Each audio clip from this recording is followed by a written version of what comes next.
Okay, let's dive into this.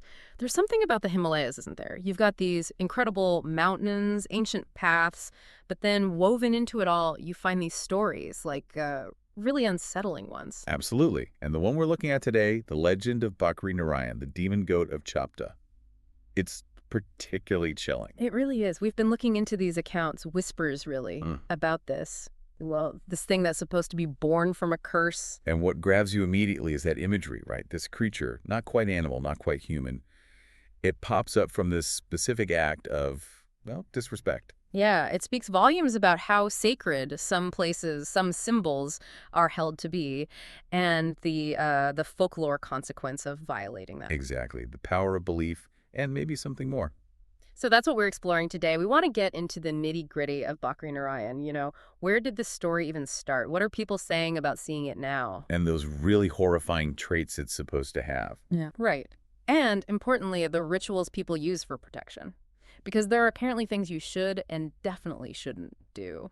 And then there's this recent stuff. Yeah. Developments that are, frankly, pretty disturbing. They suggest this might not just be an old story anymore. Okay, so the beginning. Where does Bakri Narayan come from? It seems tied to a pretty specific historical event. It is.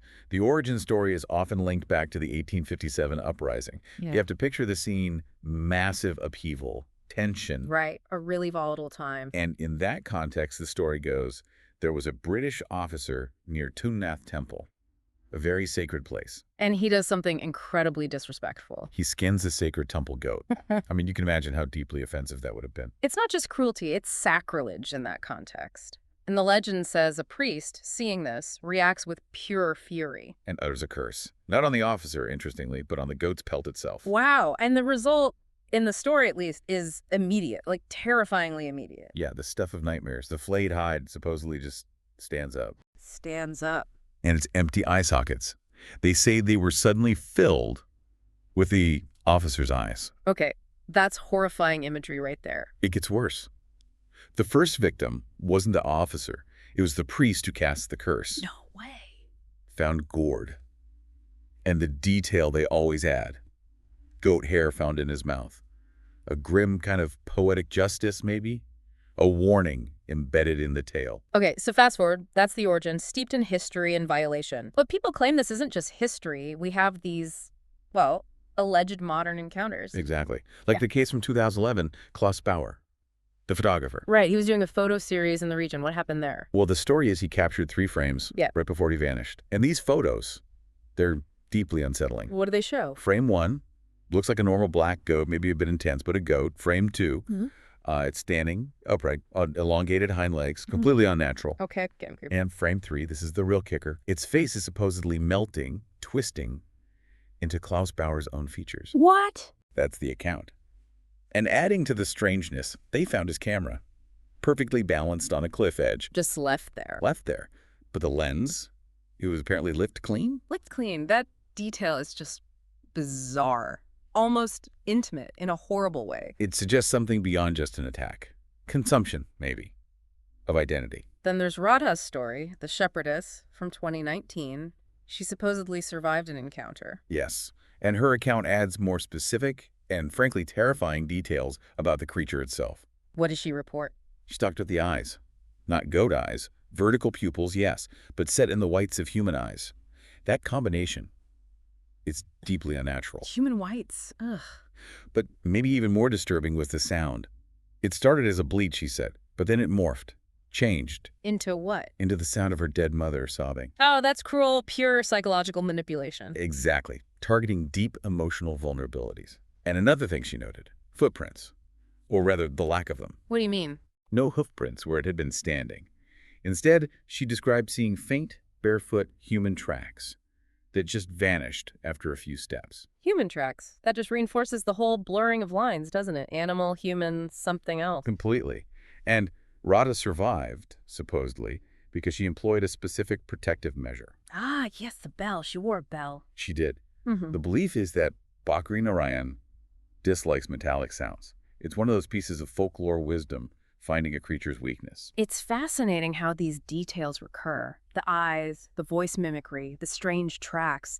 It builds this consistent, terrifying profile. Absolutely. And when you list out these horrifying traits systematically, it just gets worse. Let's do that. The eyes, for example. We mentioned Radha's account, but the broader legend adds another layer. Right. It said that they don't just look human, but that they contain the stolen memories of its past victims, swirling within the pupils. Imagine looking into that, seeing the final moments of others reflected back at you. It's existentially terrifying. It implies this parasitic consciousness, doesn't it? Not just killing, but absorbing parts of its victims' experiences. And the voice. Not just mimicking Radha's mother, but a known tactic. A key part of its hunting strategy, apparently. The ability to perfectly replicate the voice of a loved one, usually someone in distress. And specifically calling from dangerous places, like cliff edges. Yes, luring people towards peril, using their own empathy and concern against them. It's incredibly insidious, calculated even. And the pelt, the original cursed object, descriptions mention it looking wrong. Odd bulges, yes. As if it's constantly stretching, straining over forms it's contained. Containing, you mean bodies. That's the horrifying implication. That it's not just wearing a boat skin, but maybe wearing its victims somehow, incorporating them. Which makes that 2022 DNA test even weirder.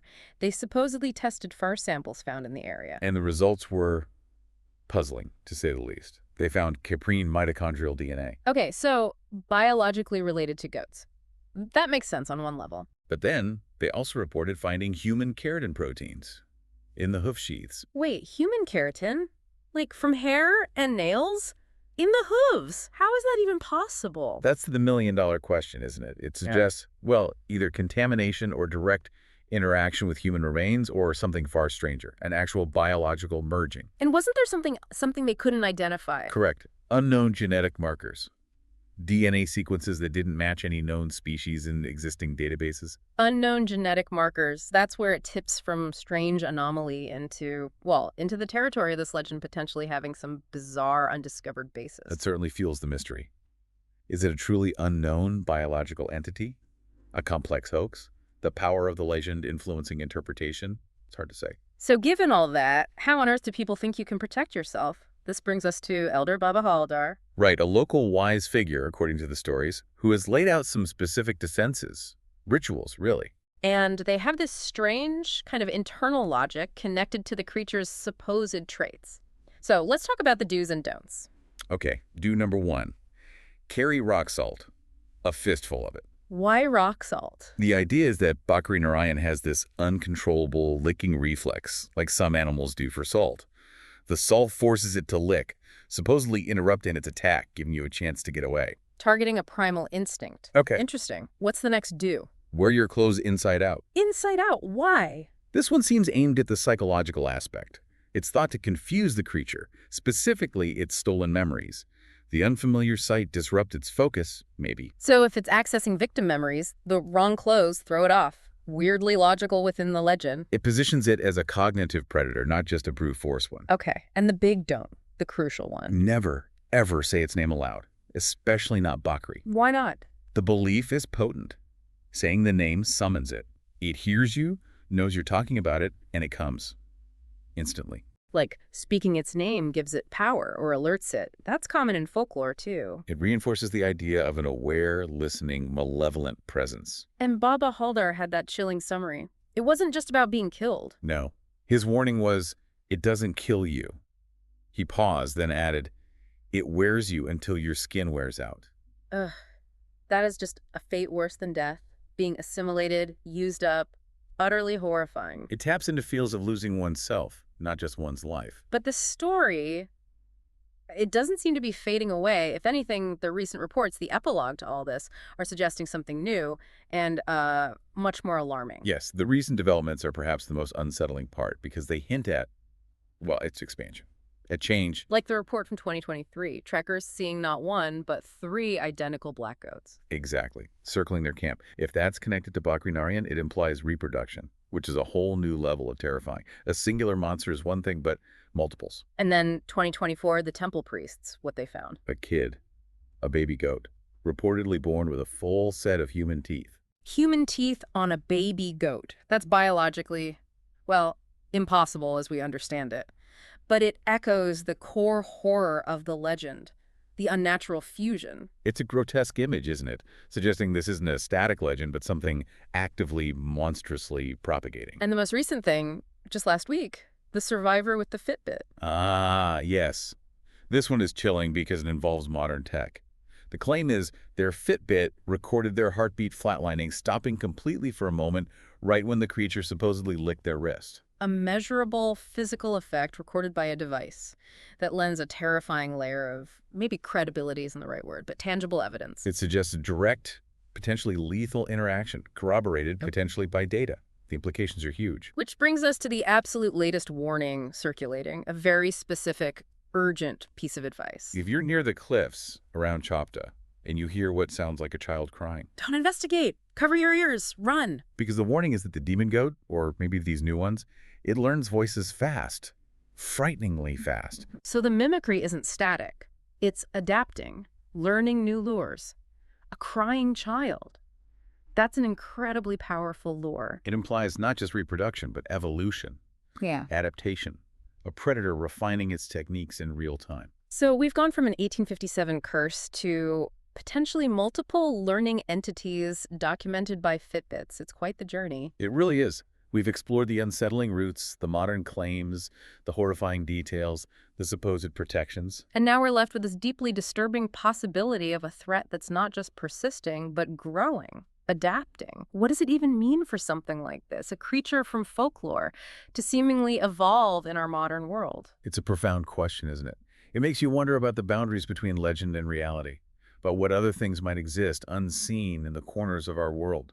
What happens when the old stories refuse to stay buried? It definitely leaves you with a lot to think about.